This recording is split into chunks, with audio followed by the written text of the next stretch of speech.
Ngayong gabi mga kapatid, eto na nga po, patutunayan ni People's Champ Manny Pacquiao that age is just a number.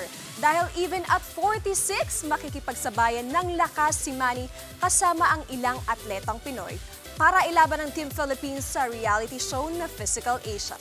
Nasa frontline ng balitang yan si MJ Marfoy. Manny had left already as in athlete. Walk out yan? Naloka!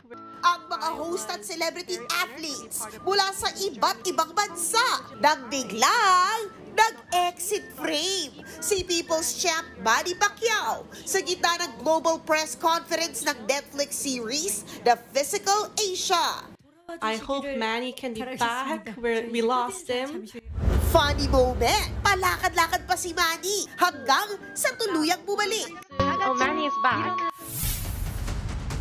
Makuha namin. Sasabak siya sa follow-up series ng hit reality show na Physical 100.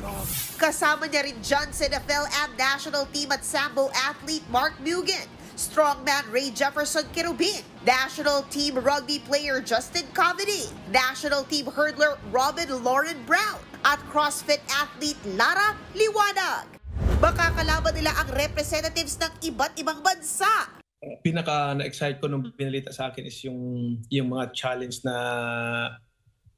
dadaan namin, yung mahaharap namin, iba't ibang mga challenge because of in the past na nanonood ako ng show, napakaganda for me to participate in competition like that. Go Team Philippines! Mapapanood bukas ang Physical Asia sa Netflix. Nagbabalita mula sa Frontline, MJ Marfori, News 5.